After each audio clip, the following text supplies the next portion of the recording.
Hi hello అందరికీ వచ్చేసాను. నిన్న జరిగిన ఎపిసోడ్ రివ్యూ కోసం 1 అవర్ ఎపిసోడ్ రివ్యూ కోసం చెప్పడానికి వచ్చేసాను. అండ్ వెరీ ఇంపార్టెంట్, ఎవరైతే నా ఛానల్ కొత్తగా చూస్తున్నారో వాళ్ళు సబ్స్క్రైబ్ చేసుకోకపోతే సబ్స్క్రైబ్ చేసుకోండి. అండ్ అలాగే గంట సింబల్ పైన ప్రెస్ చేయండి and like it and share. And ఈరోజు జరిగే ఎపిసోడ్ గురించి నా పర్సనల్ వ్యూ ఏంటో నేను షేర్ చేసుకుంటాను. అలాగే మీ పర్సనల్ వ్యూ ఏంటి, మీకు ఎలా అనిపిస్తుంది అనేది మీరు కామెంట్ సెక్షన్లో షేర్ చేయండి ప్లీజ్. అందరికీ రిప్లై ఇస్తాను కామెంట్స్ వస్తే, ఓకే. అండ్ ఈరోజు ఎంతో పర్సనల్గా నా ఫీలింగ్స్ ఏంటి అంతా షేర్ చేయబోతున్నాను. అండ్ మెయిన్గా వచ్చేసి కొన్ని పాయింట్స్ అయితే చేస్తానండి, మరీ ల్యాగ్ అయితే వద్దు. ఏమంటే నిన్న జరిగిన ఎపిసోడ్లో వచ్చేసి కొంతమందిని పికప్ చేసుకుంటారనమాట. దాని గురించి ఒకవేళ మణికంఠ తీసుకోకపోయింటే సిచ్యుయేషన్ ఎలా నిన్ను అలా దాని గురించి. అండ్ సిల్లి కొన్ని పాయింట్స్ జరిగాయి. ఎందుకంటే నేను 24/7 కూడా చూస్తాను. 1 అవర్ ఎపిసోడ్ కూడా 24/7 ఫుల్ కాకపోయినా కూడా కొంచెమైనా నేను చూస్తానండి. కొంచెం అంటే మరీ కొంచెం కాదు, అక్కడక్కడ బ్రేక్ తీసుకొని అయినా చూస్తూ ఉంటాను నేను. ఎందుకంటే ఇలాగ 1 అవర్ షోకి వచ్చి ఏమన్నా, ఎందుకంటే ఫుల్ 1 అవర్ షోలో వచ్చేసి మనది 24/7లో జరిగిందంతా వేరు కదండి. కొన్ని ఇంపార్టెంట్ మాత్రమే వేస్తారు. కాబట్టి కొంచెం కనెక్టివిటీ ఉండాలనేసి నేను 24/7 కూడా ఓన్లీ పర్సనల్గా మీకోసమే రివ్యూ ఇవ్వడానికి చూస్తానండి. సో ప్లీజ్ ఈ కష్టాన్ని కొంచెం గుర్తించి సబ్స్క్రైబ్ చేసుకోండి, ఓకే డన్. అండ్ ఈరోజు ఎపిసోడ్లోకి వెళ్ళిపోతే కానీ ఫస్ట్ ఈరోజు ఎపిసోడ్ వచ్చేది చాలా జోష్గా సాంగ్తో అయితే స్టార్ట్ అయిపోతుంది. మామూలుగా మనం ప్రీవియస్ బిగ్ బాస్ కంపేర్ చేసుకుంటే అందరూ వచ్చి చాలా ఈగర్గా డాన్స్ చేస్తారు.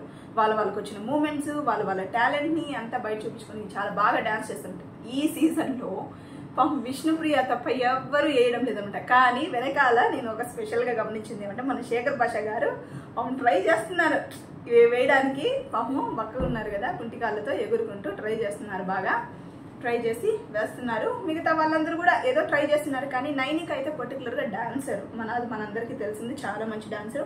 కానీ తను ఎందుకో అంత స్పెషల్ ఇంట్రెస్ట్ చూపించడం లేదు మార్నింగ్ డ్యాన్స్ పర్ఫార్మెన్స్లో అని నాకు అనిపిస్తుంది. అండ్ విష్ణుప్రియ అయితే ప్రతిసారి మార్నింగ్ సాంగ్స్ కానీ ఏదైనా కూడా వేస్తుంటుంది. అప్పుడప్పుడు కొన్ని వావ్ మూమెంట్స్ కూడా ఇస్తూ ఉంటుంది అనమాట బిగ్ బాస్లో, అప్పుడప్పుడు చూస్తూ ఉంటాము. అలాగా ఒక డే అనేది స్టార్ట్ అవుతుంది. సాంగ్ అయితే పవర్ఫుల్గా వేశారు కానీ ఎపిసోడ్ మాత్రం నాకు అంత పవర్ఫుల్గా అనిపించలేదు, అలాగే వెళ్ళింది మీడియంగా.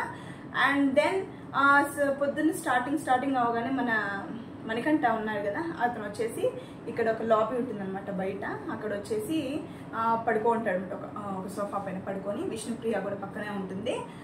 నేను ఈరోజు మార్నింగ్ సాంగ్ స్టార్ట్ అవ్వగానే అసలు అనుకున్నాను, నేను బాగా నిద్ర పట్టేసింది, నేను ఎక్కడో ఉన్నాను అనుకున్నాను. కానీ లేచి చూస్తే ఇంకా బిగ్ బాస్ హౌస్లోనే ఈ కొంపులోనే ఉన్నాను అనేసి నేను నవ్వుతూ స్టార్ట్ చేస్తుంటా. ఆ నవ్వు చూస్తే ఏమనిపిస్తుంది అంటే ఏదో పాపం ట్రై చేస్తున్నాడు. నేనంతా నామినేషన్స్లో అందరూ ఎమోషనల్, అది కాకుండా పృథ్వీ కూడా చెప్పాడు కదా నాకు ఎమోషనల్ పర్సన్స్ నాకు నచ్చరు అనేసనని. మేబీ అవంతా కూడా తను కన్సిడర్ చేసి ఉండొచ్చు. ఇక్కడ మన సరౌండింగ్ ఉన్న వాళ్ళకే మనం నచ్చదు ఇలాంటి ఒపీనియన్ ఉన్నప్పుడు బయట ఆడియన్స్కి మాత్రం ఎలా నచ్చుతారు?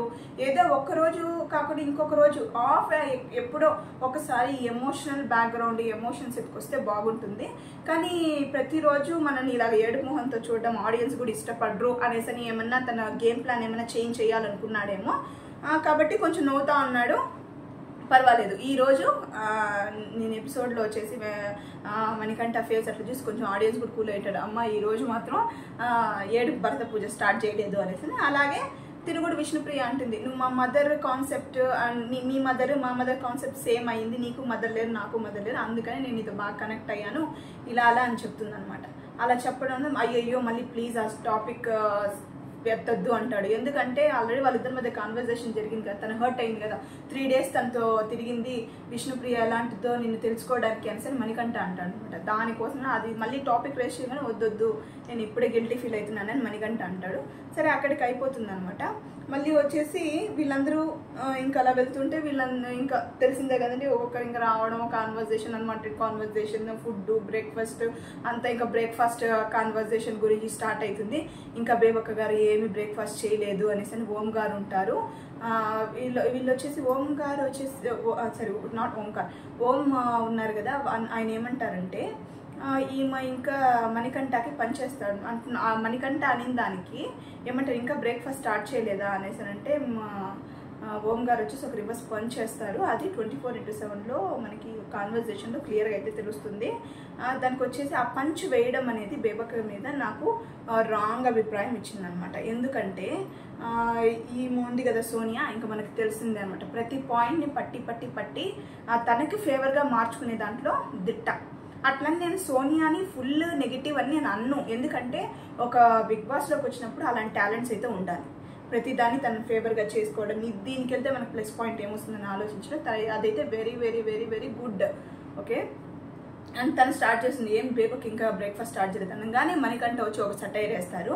అప్పుడు వెంటనే మన ఓం గారు ఏం చేస్తారంటే కెమెరాలతో మాట్లాడేది కాదు, పర్సనల్గా మాట్లాడుతూ కూడా జనాలతో మాట్లాడి కూడా తెలుస్తుంది. అంటే ఏమని వాళ్ళ ఒపీనియన్ ఏమి వాళ్ళ ఆకలితో ఉన్నారా ఏమున్నారో అది కూడా తెలుస్తుంది, చేస్తారు.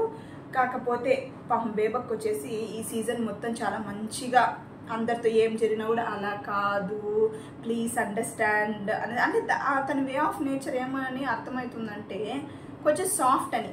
నా అభిప్రాయం ఏమంటే ఇంత సాఫ్ట్ బిగ్ బాస్కి సరిపోదు అనేసి. తను ఇచ్చే కంటెంట్ వచ్చేసి బిగ్ బాస్కి వచ్చి సూట్ అవ్వడం లేదు. కాబట్టి మీరు ఈ నిన్న జరిగిన ఇది నామినేషన్ ప్రాసెస్లో కూడా చూసుకుంటే, ఓటింగ్ చూసుకుంటే ఫస్ట్ వచ్చేసి మన విష్ణుప్రియ ఉందన్నమాట, దాని కింద వచ్చి మణికంఠ అన్నమాట. నాకు తెలిసి మ్యాక్సిమం లోయెస్ట్ వచ్చేసి మన బేబక్కకే ఉంది. తను ఎలిమినేట్ అవుతుందేమో మనకైతే తెలియదు, అంటిల్ వీకెండ్ వరకు మనకు తెలియదు, అది ఎలాగన్నా మారచ్చు. కాకపోతే మన బేబక్కి ఇచ్చే కంటెంట్ వచ్చేసి అక్కడ సెట్ అవ్వడం లేదు బిగ్ బాస్కి అనేసి నాకు అనిపిస్తుంది. కాకపోతే రోజుకు ఇది కరాటే నేర్పించడం ఇట్లా అదంతా బాగానే ఉంది కానీ సరిపోవడం లేదు. అండ్ దెన్ ఈ బాత్రూమ్లో కూర్చోంటారు ప్రేరణ, వీళ్ళు నిఖిల్, వీళ్ళందరూ కొంతమంది కంటెస్టెంట్స్ వాళ్ళ మా డైలీ రొటీన్ ఉంటుంది కదండి, దాన్ని చేసుకుంటూ ఉంటారు. మన పృథ్వీ వచ్చేసి బ్రష్ ఎత్తుకొని బ్రష్ పైన వచ్చేసి ఫేస్ వాష్ అయితే వేసేసుకుంటాడు. దాన్ని కొంచెం కామెడీ చేయడానికి, కామెడీ ఏముంది నువ్వు 3 రోజులు గట్లయితే ఫేస్ వాష్తోనే బ్రష్ చేసుకుంటున్నావని నన్ను అక్కడ ఒక కామిక్ క్రియేట్ చేశారు, అది పర్వాలేదు. మళ్ళీ అక్కడి నుంచి వెళ్తే ఇంకా నెక్స్ట్ ఈ సిచ్యుయేషన్ స్టార్ట్ అవుతుంది. ఏమంటే పాపము తను వచ్చేసి నిఖిల్ వచ్చేసి మణికంఠని తన టీంలో తీసుకుంటాడు అనమాట. అది నిన్న జరిగిన కాన్వర్జేషన్లోనే విష్ణుప్రియ వచ్చేసి నిఖిల్ని అడుగుతుంది, ఏమి నేను మణికంఠతో కంపేర్ చేస్తే నేను అంత వీక్గా కనిపిస్తున్నానా, నేను ఇదిగా కనిపిస్తున్నానా, నువ్వు ఎందుకు అనేసని ఇలా చేసావు అనేసనంటే, ఆ బోర్డు మీద బిగ్ బాస్లో ప్రతిరోజు ఒక్కొక్కటి వేస్తారనమాట. ఏమంటే మీరు ఎంచుకునే ఫస్ట్ రోజు కొన్ని ప్రోవర్బ్స్ లాగా వేశారు. ప్రోవర్బ్స్ అంటే తెలుగులోనే ఆ గేమ్కి సంబంధించినట్లు. అండ్ నిన్న ఏం వేశారు, మీ ఎంపిక పైనే ఆధారపడి ఉంటుంది పర్యావసరాలు అనేసి అని ఉంటుందంట. అంటే వాళ్ళు ఏదైతే సెలెక్ట్ చేసుకుంటారో దాని మీద రియాక్షన్ అనేది ఉంటున్నాయి అనేసి దాని మీనింగ్ అనమాట. అది దాన్ని గుర్తుపెట్టుకునేసని చెప్తాడు నిఖిల్. ఏమని చెప్తాడంటే, హరిప్రియద నువ్వు మణికంఠ కంటే కంపేర్ చేస్తే నువ్వే స్ట్రాంగ్, కానీ మణికంఠని ఎవరు తీసుకోరు, ఎందుకంటే ఫిజికల్గా కానీ ఏది కానీ తను సెట్ అవ్వడు కాబట్టి అనేసరని చెప్తుంటారు. దీని ప్రకారము ఒకవేళ నిఖిల్ మణికంఠని కానీ తీసుకోకపోయి ఉంటే మణికంఠ బోరున ఏడ్చేసి బాగా ఫుల్గా ఏడ్చేసి ఎపిసోడ్ మొత్తం, ఇప్పుడు హైదరాబాద్ ఇటు సైడ్ అంతా వర్షాలు వరదలు కదండి, అది ఫస్ట్ బిగ్ బాస్లోనే వచ్చి ఉంటుంది. కాబట్టి అవంతా ఏం జరగకుండా ఆడియన్స్ మళ్ళీ ఏంట్రా ఇది అని అనుకోకుండా నిఖిల్ అయితే కాపాడేశాడు అనమాట ఆడియన్స్ని అండ్ మణికంఠని కూడా. ఎందుకంటే మరీ తనని తీసుకోకపోయింటే అది ఇంకొక డైవర్షన్లో కూడా వెళ్ళుండు, ఎక్కడంటే తను ఇంకా డిప్రెస్ అయిపోయేసి. యాక్చువల్గా మనకు అది తెలీదు, ఒక పర్సన్ యాక్ట్ చేస్తున్నాడా నిజంగానే అంత లో అయిపోతున్నాడా ఫీల్ అవుతున్నాడా, అది మనకైతే మనం ఎప్పటికీ జడ్జ్ చేయలేము అదంతా. కాబట్టి ఒకవేళ అతను ఆ వేళ వెళ్ళిపోయి డిప్రెస్ అయిపోయినట్లు చేసి ఇట్లా చేసి ఉంటే మన వల్ల తట్టుకునే కూడా అయ్యి ఉండదు. ఏమైపోతుందో చూసి ఆడియన్స్కి ఫస్ట్ మనకి ఇది వచ్చేసి ఉంటుంది. మళ్ళీ ఉన్నాడు కదా మన పృథ్వీ బిడ్డ, పాపం ఏ పని చేయడు, దేంట్లో ఎక్కువ ఇన్వాల్వ్ అవ్వడు, కానీ మాట్లాడమంటే మాత్రం 100% తందే కరెక్ట్ అన్నట్టు మాట్లాడతాడు. ఆఫ్టర్నూన్ ఇది లంచ్ చేస్తారు కదండి, పాపం బేబక్ వచ్చేసి అంత లంచ్ గించి అంతా చేసి పెడుతుంది. మన పృథ్వీ వచ్చేసి కొంచెం కర్రీ ఇస్తారని, మన బేబక్ ఏమనుకుంటుంది, సరే ఏదో కర్రీ అడుగుతున్నాడు కదా ఇస్తారు, అన్నంలో వేసుకొని తింటాడు అనుకుంటే, మనోడు వచ్చేసి మొత్తము ఆ కర్రీ మాత్రమే తినేస్తాడు. తినేసినప్పుడు ఏమవుతుంది, అక్క పాపం మీరు చూస్తూ ఉంటుంది అన్నమాట, అక్క భోజనం పెట్టేటప్పుడు నీ కర్రీ ఎక్కడంటే, తినేసానుగా ఇంకా ఉందిగా అనేసి అని అంటాడు. 100-200% పృథ్వీ చేసింది చాలా తప్పు. ఎందుకంటే ఒక బిగ్ బాస్లో వీళ్ళందరికీ ఇంత డివైడ్ చేసేసినప్పుడు దాన్ని వచ్చి ముందుగానే తినేసి ఇంకా ఉందిగా అంటాం. ఎందుకంటే క్యాలిక్యులేటివ్ దీంట్లో వచ్చేసి ఫుడ్ అనేది తయారు చేస్తానంట. ఇలాగా పృథ్వీ ఫస్టే కర్రీ తినేసి ఇంకా ఉంది అని చెప్పడం చాలా తప్పు. మన బేబక్క దాన్ని కూడా అట్లా కాదు, అట్లా తినకూడదు, అందరికీ షేరింగ్ అనేసి ఇంకా ఆమె బాడీ లాంగ్వేజ్లో ఆమెకు వచ్చినట్లు ఇంకా స్టార్ట్ చేసుకుని వస్తుంది చెప్పడానికి. ఇంకా మనకంతా తెలిసిందే. కాకపోతే ప్రతిసారి ప్రతి ఒక్క కాన్వర్సేషన్ సాఫ్ట్గా చెప్పడంతో అసలు బేబక్కని ఎవరు హౌస్లో అంతగా రెస్పెక్ట్ ఇవ్వడం లేదు. రెస్పెక్ట్ అంటే ఐ మీన్ ఏంటంటే ఏదైనా చెప్పినా కూడా దాన్ని పోనీలే అని కొంచెం లైట్గా తీసుకుంటున్నారనమాట. తను ఏది అడిగినా తను ఏదైనా చెప్పినా కూడా ఓకే లైట్ వేలో అనమాట. సరే అని ఇది ఇట్లా పక్కన పెడితే నెక్స్ట్ వచ్చేసి బాత్రూమ్ ఇష్యూ వస్తుంది. బాత్రూమ్ ఏమంటే అందరు స్నానం చేసుకున్నప్పుడు అక్కడక్కడ హెయిర్స్ పడిపోవడం ఇదంతా నార్మల్. మనకంటూ ఒక పర్సనల్ ఓకే మనం ఇట్లా క్లెన్జీగా పెట్టుకోవాలి, నీట్గా పెట్టుకోవాలి, మనదే కదా హెయిర్ పడిందని వాళ్ళకుంటే వాళ్ళు ఎత్తేసి నీట్గా క్లీన్ చేసి పెట్టుకోవాలి. దాన్ని పర్సనల్గా చెప్పనవసరం లేదు. ఫస్ట్ బిగ్ బాస్ స్టార్ట్ అయిన ఎపిసోడ్ ఫస్ట్ నుంచి ఈ రోజు వరకు వాళ్ళకి వచ్చే కాన్వర్సేషన్ రిగార్డింగ్ టు బాత్రూంలో హెయిర్స్ పడుతున్నాయి, గలీజ్ చేస్తున్నారు, దాన్ని మీరే క్లీన్ చేయాలి అనేది ఒకటి. ఫుడ్ ఇష్యూ అనమాట. ఎవరు దేనికి చేయాలి, ఎంతెంత చేయాలి, మళ్ళీ కుక్ చేయకూడదు. ఇదే గేమ్ కన్నా ఇవే ఎక్కువ వస్తున్నాయి అనమాట టాపిక్స్. సరే దానికి రిగార్డింగే ఈ మా రేష్మ వచ్చేసి మన సోనియాతో పర్టికులర్గా చెప్పి మన సోనియా అంటుందన్నమాట. మనకు తెలిసింది కదా ఇంక సోనియా అక్క గురించి ప్రతి ఒక్కటి. కాకపోతే తను ప్రతిసారి ఆడుగా మాట్లాడుతుందని కాదు, అప్పుడప్పుడు కరెక్ట్గా మాట్లాడుతుంది అనమాట. ఆ పర్టికులర్ కాన్వర్జేషన్లో వచ్చేసి తను ఏమంటుందంటే నువ్వు నాకు వచ్చి స్పెషల్గా చెప్పావంటే అది నాకే ఏదో నేనే తప్పు చేసినట్టు నాకే చెప్తున్నట్టు నాకు అనిపిస్తుంది. అలా కాదు, అందరికీ చెప్తున్నప్పుడు నువ్వు అందరినీ కూర్చోబెట్టి ఒకేసారి చెప్పావంటే అందరూ వింటారు. నువ్వు పర్టికులర్గా ఒక పర్సన్ని సెలెక్ట్ చేసి వాళ్ళకి వెళ్ళి నువ్వు అలా చెప్పడం లేదు, కానీ ఒక్కొక్కరికి పర్సనల్గా చెప్పినప్పుడు ఇలానే కన్వే అవుతుంది. మేమేదో తప్పు చేసినట్టు, నాదే అక్కడ ఉన్నట్టు, సరే నేనే క్లీన్ చేసా అన్నట్టు ఇలా ప్రొజెక్ట్ అవుతుంది. వద్దు, అందరినీ కూర్చోబెట్టి చెప్పినా అందరినీ కూర్చోబెట్టుకుంటారు. చెప్పేటప్పుడు తీస్తారనమాట, పాయింట్అవుట్ చేస్తారు. మీరు ఎందుకు చిన్న విషయాలంతా పాయింట్అవుట్ చేస్తున్నారంటే దానికి రష్మి గౌడ అంటుందన్నమాట. ఏమంటుందంటే నేను అంతనే చిన్నటివి కూడా నేను చేస్తాను, ఎందుకంటే బాత్రూమ్ క్లీన్గా పెట్టుకోవడము ఒక పద్ధతి, ఇలాగలాగంటే దానికి మణికంఠ అనమాట. మీరు ఎట్లా అంటే చిన్న విషయాలను కూడా ఎక్కువ కన్సిడర్ చేసి మా మీద ఇది చేస్తున్నారు. మీరు ఒక ఏదైనా అయ్యిందా దానికి కొంచెం టైం ఇవ్వాలి. ఆ టైం మీరి ఏదన్నా ఇంకా అది కూడా అలాగే ఉంటే అప్పుడు క్వశ్చన్ చేస్తే ఓకే, ఇప్పుడే స్నానాలు చేసి వస్తున్నాయి, ఇప్పుడే ఇంకా బాత్రూమ్ క్లీనింగ్ ఉంది అంతా ఉంది, అప్పుడు కూడా ఇట్నే ఉంటే అప్పుడు అడిగితే ఓకే అనేసి అని ఒక పాయింట్ రేస్ చేస్తారు. అదైతే కరెక్ట్గా అనిపిస్తుంది మణికంఠ చేసిన దీంట్లో. And then after this conversation వచ్చేసి అలా పోతూ ఉంటుంది అనమాట. ఇంకా 24/7లో అయితే కొంచెం ఎన్లార్జ్ చేస్తారు కాబట్టి ఆ కాన్వర్సేషన్ కొన్ని మినిట్స్ వరకు అలాగే వెళ్తుంది. ఆఫ్టర్ దాట్ కొంచెం కూర్చునేసి కొంచెం రిఫ్రెష్ అవుతూ ఉంటారు. అప్పుడు అయినప్పుడు వచ్చేసి సీత అండ్ ఓం గారు ఉంటారు.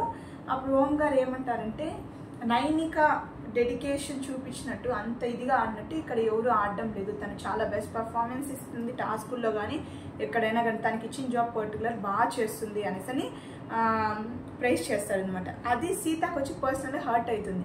హర్ట్ మీన్స్ ఎందుకంటే ఇంకా తెలిసింది కదండి, పక్కన ఆడవాళ్ళని ఉపయోగిస్తే ఈ ఆడవాళ్ళకు పడదనమాట. అవునా మనం ఏమైనా తక్కువనా అనేది ఆ ఫీలింగ్ అనేది సీతా ఫేస్లో కరెక్ట్గా బాగా తెలిసిపోతుంది అనమాట.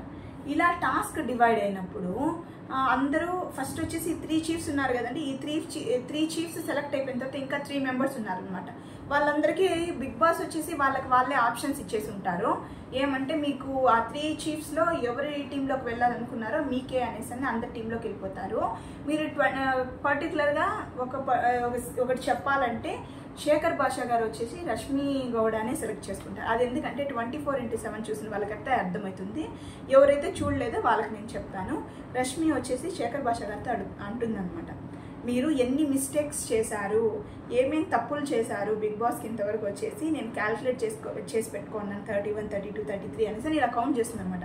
అప్పుడు మన శేఖర్ భాషా గారు అంటారు, అట్లయితే నేను నీ టీంలోకే రావాలి అంటే ఏమని అర్థము, నేను నీ టీంలో ఉన్నప్పుడు నువ్వు నన్ను ఏమి చేయలేవు అంతే కదా, మన టీంలో ఉండే వాళ్ళు మనల్ని ఏం చేసుకుంటామండి, ఫర్దర్గా టాస్కులు కూడా అలా రావచ్చు అనమాట. ఆపోజిట్ టీంలో ఉండే వాళ్ళు ఇట్లా ఏదైనా జరగచ్చు. ఎందుకంటే బిగ్ బాస్ వచ్చేసి అన్ఎక్స్పెక్టెడ్ కదండి, అలా కూడా జరగచ్చు. కానీ ఇక్కడ పర్టికులర్ థింగ్లో మాత్రం శేఖర్ భాష గారు ఆసమ్గా ఆలోచించి, ఎందుకంటే అది వింటేనే వాట్ ఏ థింకింగ్ అనిపిస్తుంది అనమాట మనకి కూడా. ఏమో మనం వింటే మాత్రం మనకు అట్లాంటి వచ్చుండకపోవచ్చు. అలా సెలెక్ట్ చేసుకొని రష్మి దాంట్లోకి వెళ్ళిపోతారు. మళ్ళీ వచ్చేసి మన బేబక్ వచ్చి నిఖిల్ దాంట్లోకి వెళ్ళిపోతుంది. ఇంకా మిగిలింది మన అఫ్రీద్ కాబట్టి నైనిక దాంట్లోకి వెళ్ళిపోతారు. సరే ఆఫ్టర్ దట్ బిగ్ బాస్ ఏం చేస్తారంటే మిగతా కంటెస్టెంట్స్ ఉన్నారు కదా, వాళ్ళు వీళ్ళని ఇంప్రెస్ చేసి ఎవరెవరు దీంట్లోకి ఎవరెవరి టీంలోకి ఎవరెవరు వెళ్ళాలనుకుంటున్నారో వెళ్ళండి అనేసి చెప్పేస్తారు బిగ్ బాస్. అప్పుడు వచ్చేసి అందరూ డిస్కషన్ జరుగుతుంది అనమాట. వీళ్ళు ఇండివిజువల్ కంటెస్టెంట్స్ చీఫ్ దగ్గరకు వచ్చి నేనుంటే ఇలా చేస్తాను, నేనుంటే అలా చేస్తానని చెప్పుకుంటారు.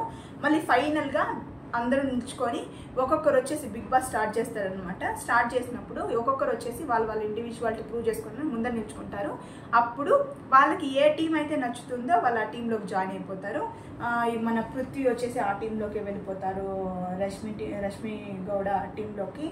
అండ్ దెన్ అలాగా ఒక్కొక్క టీంలోకి మణికంఠను కూడా ఆ ప్రాసెస్లోనే నిఖిల్ సెలెక్ట్ చేస్తాడంట. ఎందుకంటే నాకు మైండ్కి సంబంధించింది కూడా కావాలి కాబట్టి నేను మణికంఠను తీసుకుంటున్నాను. ఎందుకంటే ఇప్పుడు మనము గేమ్స్ ఎలాంటివి వస్తాయి, టాస్క్ ఎలాంటివి వస్తాయో మనకు తెలియదు. ఒకవేళ మైండ్ గేమ్స్ వచ్చాయంటే నాకు మణికంఠ కావాలని చెప్పి తీసుకుంటాడు. పాపం అక్కడే మన నిఖిల్ వచ్చేసి మనందరినీ సేవ్ చేశారు, మణికంఠను కూడా సేవ్ చేసేసాడండి. అసలు తీసుకోకపోయింటే ఆ సిచ్యుయేషన్ అనేది ఎలా ఉంటుందో మనం ఎక్స్పెక్ట్ చేయొచ్చు ఈజీగా. ఎందుకంటే ఒక 3-4 రోజులుగా మన మణికంఠ పరిస్థితి చూస్తున్నాం కాబట్టి.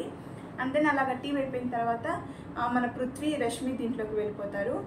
మళ్ళీ వచ్చేసి మన ఓం గారు వచ్చేసి దీంట్లోకి వెళ్ళిపోతారు. మన ఉంది కదా నైనిక దగ్గరికి వెళ్ళిపోతారు. మళ్ళీ లాస్ట్లో ఒకరు మిగిలిపోతారండి. ఎవరంటే సోనియా మిగిలిపోతుంది. సోనియా వచ్చి ఆటోమేటిక్గా ఇంకా మిగిలిన లాస్ట్ ఆప్షన్ వచ్చేసి మన నిఖిల్ అనమాట. ఇంకా ఆబ్వియస్గా దాంట్లోనే వెళ్ళాలి.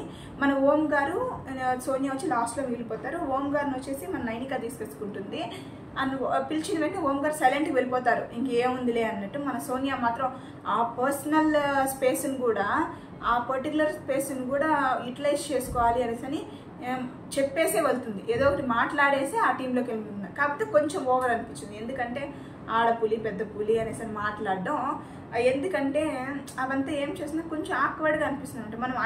మనం టాస్క్ చేసి విన్ అయ్యేంత వరకు మనం జడ్జ్ చేయలేము ఏ టీం గెలుస్తుంది, ఎవరు పర్ఫార్మెన్స్ బాగిస్తారు అనేదని మనం ఎప్పటికీ చెప్పలేము. దానికి ముందే మనమే ట్యాగ్ ఇచ్చేసుకున్నామంటే చూసే ఆడియన్స్కి కూడా నవ్వు వస్తుంది అనమాట. అదే జరిగింది ఇప్పుడు సోనియా గారి విషయంలో. సరే అంతా వెళ్ళిపోయిన తర్వాత దీని తర్వాతనే కాన్వర్జేషన్ వస్తుంది మన నిఖిల్కి అండ్ విష్ణుకి. ఏమనంటే ఇట్లా నాకంటే మణికంఠ కొంచెం స్ట్రాంగ్ అనిపించారా ఇలా అనుకుని దాన్ని మన నిఖిల్ గారు వచ్చేసి అలా కాదు, నేను తీసుకోకపోతే తను ఎవరు తీసుకోరని. అక్కడ నిఖిల్ ఆ వర్డ్స్తో నిఖిల్ ఒక క్యారెక్టరు, తన హార్ట్ ఏంటి అని అది తెలిసిపోతుంది అనమాట. అంటే ఓకే మంచిగా మనకి పర్సనల్గా వాళ్ళ ఇన్నర్ ఫీలింగ్స్ అవంతా మనకి ఏమీ తెలియదండి. ఇది ఒక బిగ్ బాస్ గేమ్. మేబీ ఆ సిచ్యుయేషన్ తగ్గట్టు కూడా తను మాట్లాడుండొచ్చు. మనము వ్యూయర్స్ని పెంచుకుందాం అనుకొని కూడా తను మాట్లాడచ్చు. అదంతా మనకు ఆ సంబంధం లేదు.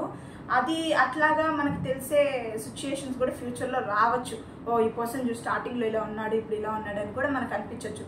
కానీ ఇక్కడ ఈ సందర్భాన్ని మనం తీసుకుంటే నిఖిల్ అలా వర్డ్స్ యూజ్ చేశాడు కదా, చెప్పాడు కదా విష్ణుతో. అప్పుడు మాత్రం నిఖిల్ వచ్చేసి చాలా మంచి క్యారెక్టరు, ఎవరిని హర్ట్ చేయడు, అర్థం చేసుకొని వెళ్ళేస్తాను అనేసి అనిపించింది నాకు. అండ్ విష్ణుప్రియ కూడా సరే ఫీల్ అవ్వకు, నాకేం నీ మీద ఏం కోపం లేదు, నువ్వు అందరికీ చేతులు నొక్కుతుంటే నేను నీకు చేతులు నొక్కాను, ఎందుకు, బికాస్ ఐ లైక్ ఇట్ అంటుంది. ఆ లైక్ ఇట్ అనేది వచ్చేసి ఇంకా మన ఉన్నారు కదండి మీమర్స్ కానీ వీళ్ళు కానీ ఇంకా బయట మన వాళ్ళు యూట్యూబర్స్ అంతా ఇంకా దానికి ఏమేమి మీమ్స్ వేసుకొని రెచ్చిపోతారో. నాకు అనిపించింది ఏమంటే వాళ్ళు ఆల్రెడీ బయట కూడా ఫ్రెండ్స్ కాబట్టి ఫ్రెండ్షిప్ వేలోనే అన్నట్టు నాకు అనిపించింది. మీకు ఎలా అనిపించిందో మీరు కామెంట్ సెక్షన్లో కమెంట్ చేయండి. చేస్తేనే కదా తెలిసేది నాకు కూడా మీరేమనుకుంటున్నారని. చేయండి, పర్వాలేదు, జస్ట్ టైప్ చేయడమే కదా. అండ్ మళ్ళీ వచ్చేసి ఒక కాన్వర్జేషన్ జరుగుతుందండి. ఏమంటే ఓం గారు ఉంటారు, ఓం అండ్ మన శేఖర్ భాష గారు ఉన్నప్పుడు వీళ్ళని అంటాడనమాట. ఏమని, నిఖిల్ని రష్మిని అండ్ మన ప్రేరణ, వీళ్ళని చూస్తుంటే నాకు ఒక టీమ్గా అనిపిస్తుంది అనేసి. యాక్చువల్గా చెప్పాలంటే ఫామ్ అయ్యింటారేమో, సిచ్యుయేషన్స్ బాగుంటే ఒక టీమ్గా, కానీ మన సోనియా అక్క దెబ్బ వల్ల అండ్ మణికంఠ ఎమోషన్ వల్ల వీళ్ళు ఒకటి అవ్వలేకపోయారు. ఎందుకు వచ్చిన రావేననే స్ప్లిట్టెడ్గానే వాళ్ళు ఇండివిజువల్ గేమ్సే ఆడుతున్నారు. మన నామినేషన్స్లో చూసామంటే కూడా ఒక పర్టికులర్ ఇద్దరు నామినేట్ చేసుకున్నప్పుడు అదర్ పర్సన్ వీళ్ళ నేమ్స్ తీసుకొచ్చినా కూడా, ఫర్ ఎగ్జాంపుల్ రష్మి నేమ్ తీసుకొచ్చినా కూడా రష్మి ఒప్పుకోవడం లేదు. మీరిద్దరు నామినేషన్ చేసుకుంటే నా గురించి ఎందుకు తీసుకొస్తున్నారని రష్మి, నిఖిల్ వచ్చేసి మాట్లాడుకుంటూ మీరిద్దరే అట్లా నాకు ప్రేరణ ఏమి ఇది కాదు అని చెప్పడము, ఇది ఇండివిజువల్ గేమ్ అని చెప్పడము, ఇదంతా ఎలా కనిపిస్తుందంటే వాళ్ళకి భయం ఉంది. ఎక్కడొక టీమ్గా ఫామ్ అయిపోతే అది బయట ఎలా ప్రొజెక్ట్ అవుతుంది, ఏ ప్రాస్పెక్టివ్లో చూస్తారు, అక్కడే మనకి నెగిటివిటీ అంతా స్ప్రెడ్ అయిపోతుంది. అది వాళ్ళకి అర్థమైంది. కాకపోతే వాళ్ళు ఒక ఇండివిజువల్గానే ఆడుతున్నారని నాకు అనిపించింది. అండ్ ఆ వర్డ్ కూడా తప్పని తెలుస్తుంది అనమాట. ఇంకా అలాగే మన బేబక్క అండ్ మణికంఠకి ఒక చిన్న మిర్చి ఫైట్ అయితే జరుగుతుందండి. ఇట్లాంటి వాటికే మనం 24/7 చాలా ఇంట్రెస్ట్ చూపించేదన్నమాట. ఎందుకంటే కొంచెం ల్యాగ్ అవుతుంది, వాళ్ళు ఏమేమి మాట్లాడతారు, కొన్ని మినిట్స్ పాటు మాట్లాడతారు, పోట్లాడతారు అనేసి 24/7 అంత ఇంట్రెస్టింగ్గా అనిపించేది. ఏం జరుగుతుందంటే పర్టికులర్గా ఆ మిర్చి కోసం ఎందుకు గొడవ అవుతుందంటే మణికంఠకి అండ్ మన బేబక్కకి గొడవ. అంటే మన బేబక్క గురించి తెలిసిందే కదండి, ఏం మాట్లాడదు, జస్ట్ సింపుల్ కాన్వర్జేషనే. దాన్ని ఏం చేస్తారంటే ఇప్పుడు మన బేబక్క వచ్చేసి చేసి ఉంటుందండి, దాన్ని మన మణికంఠ ఎత్తుకొని వెళ్తాడు తినేదానికి, వెళ్తుకొని అది కొంచెం కింద పడుతుంది. లాన్లో పడినప్పుడు తను అలాగే వదిలేసి వెళ్ళిపోతాడు అనమాట. దానికి బేబక్క చూసి చిన్నదైనా పెద్దదైనా అది మన రెస్పాన్సిబిలిటీ, మనం ఎత్తేయాలి నాన్న, ఇలాగా అలాగా అనేసి ఇంకా అడ్వైజ్ ఇస్తూనే ఉంటుంది. దాన్ని మన మణికంఠ వచ్చి ఎందుకు మీరు సింపుల్ విషయాన్ని ఇంత ఇదిగా చేస్తారు, ఇంట్లో అందరూ అంతే ప్రతి ఒక్క చిన్న చిన్న విషయాల్ని పట్టుకునేసి ఇంత ఎందుకు లాగుతారు అనేసి దాని మీద ఇచ్చేస్తాడు. ఇంకా ఈరోజు ఎపిసోడ్ వరకు ఇది జరిగింది. మళ్ళీ నెక్స్ట్ ఈరోజు వచ్చే నిన్న వరకు ఇప్పటి వరకు ఆ మిర్చి వరకు జరిగింది. అండ్ ఈరోజు వచ్చే ఎపిసోడ్లో వచ్చేసి మణికంఠ వచ్చి మన బేబక్కని వీళ్ళ మీద పడతారు అనమాట. ఎందుకంటే నువ్వు నన్ను మిర్చి విషయంలో చిన్నదనేసి అని ఇదన్నావు కదా, వాళ్ళు క్యాబేజ్ కట్ చేస్తుంటారు, ముక్కలు కొంచెం పెద్దవయ్యాయి అని మాటలు వచ్చి అదొక కాన్వర్జేషన్ జరుగుతుంది. అది ఈరోజు ఎపిసోడ్లో అయితే చూపిస్తారు. ఇలాగా నిన్న వరకు అయితే ఇక్కడ వరకు ఎండ్ అయిందనమాట. అండ్ ఇంకొక టాస్క్ వేరే జరిగింది దీని మధ్యలో, ఎందుకంటే అందరూ గ్రూప్ అయితే సెలెక్ట్ చేశారు కదండి. ఈ పర్టికులర్ టాస్క్లో వచ్చేసి పృథ్వీ ఆడతాడనమాట. అందరూ ఆడతారు, పృథ్వీ ఆడతాడు. అది ఏమవుతుందంటే ఆ ఇచ్చిన గేమ్ వచ్చేసి గోల్ అనమాట. ఇది గోల్ పెట్టేసి ఉంటారు, ఒక బాల్ ఇస్తారు, దాన్ని ఆ గోల్లో వేయాలి. అది నాకు అనిపించింది ఏమంటే అది చిన్న గోలు, వాళ్ళు కూర్చుంటేనే దాన్ని కవర్ చేస్తేనే ఫుల్ కవర్ అయిపోతుంది. అక్కడ మ్యాక్సిమం గోల్ని కంట్రోల్ చేయొచ్చు మ్యాక్సిమం. ఇంకా ఏమన్నా అట్లా ఇట్లా ఏమాడితే లోపలికి పోయి పాయింట్స్ వస్తుంది, కానీ మ్యాక్సిమం పోయే ఛాన్సెస్ లేదు. ఎందుకంటే ఒక మనిషి కూర్చొని తనకి ఇచ్చిన వేసుకొని ఇలా పెడితేనే అది ఫుల్ కవర్ అయిపోతుంది అనమాట. అట్లాంటి టాస్క్ ఇచ్చారు. దీంట్లో అయితే ఇంకా పర్ఫార్మెన్స్ అంటే ఇంకా దానికి మనం బిగ్ బాస్ ఇచ్చిన టాస్క్ గురించి మనం ఏం బ్లేమ్ చేయలేము కాబట్టి, బట్ అక్కడ జరిగిన టాస్క్లో అయితే అందరు పర్ఫార్మెన్స్ మంచిగా ఇస్తారు. అలాగే మన నవీన్ గారు ఉన్నారు కదా, నామినేషన్లో బేబక్కని నామినేట్ చేసి ఒక వర్డ్ చెప్తారనమాట. ఏమని చెప్తారంటే, మీ వల్ల నేను ఈ చీఫ్ ప్లేస్ని నేను మిస్ అయిపోయాను, కానీ ఫర్దర్గా ఏదైనా టాస్క్ చేస్తే నేను ప్రూవ్ చేసుకోవాలనుకుంటున్నాను, మీ వల్ల నేను ప్రూవ్ చేసుకునేది కూడా నాది ఛాన్సెస్ కూడా పోయింది దీనివల్ల అనేసి బాధపడతాం. దానికి నవీన్ గారు వచ్చి ఈ టాస్క్ చాలా బాగా పర్ఫామ్ చేస్తారు. దానికి మన నైనిక కూడా ప్రైజ్ చేస్తూ చాలా మంచి వర్డ్స్లో తనని పొగుడుతుంది అనమాట. అది తను గుర్తు చేస్తుంది, తన నామినేషన్లో ఈ వర్డ్స్ యూజ్ చేస్తుంటారు కదా, అది గుర్తు చేసి ప్రైజ్ చేస్తుంది. మీలాగా మీ ప్రూవ్ చేసుకోవాలనుకున్నారు కదా మీ గేమ్, మీ కెపాసిటీ, ఈ గేమ్తో మీరు బాగా ప్రూవ్ చేసుకున్నారండి అనేసి ప్రైజ్ చేస్తుంది. మంచిగా అనిపించింది ఆ వర్డ్స్ అయితే. అండ్ దెన్ మన పృథ్వీ కూడా బాగా ఆడతాడు, అన్ని గర్ల్స్ని అయితే గోల్పోకుండా అంతా చేసి మంచి పాయింట్స్ విన్ చేసి ఆ పర్టికులర్ టాస్క్ వచ్చి యష్మి గౌడ వాళ్ళు విన్ అవుతారనమాట బికాస్ ఆఫ్ మన పృథ్వీ. అక్కడితో ఎపిసోడ్ అయితే స్టాప్ అయ్యింది. అండ్ ఈరోజు ఎపిసోడ్లో నేను చెప్పాను కదండి ఆ క్యాబేజ్ గురించి, ఇట్లాంటివి మిగతా నెక్స్ట్ టాస్క్ ఏమి ఇచ్చారు వీళ్ళకి అనేసి దీని గురించి ఉంటుంది ఈరోజు. పర్వాలేదు, నిన్న ఎపిసోడ్ చూసుకుంటే చాలా బాగుంది. చాలా అంటే చాలా కాదు, పర్వాలేదు అన్నట్టు బాగానే ఉంది. ఈరోజు నా రివ్యూ మీకు నచ్చుంటే ప్లీజ్ లైక్ ఇట్. మీరు షేర్ చేయకపోయినా like it please. And subscribe my channel. Please comment below in the comment section. Thank you. As usual, I'll always love you. Thank you. Bye bye.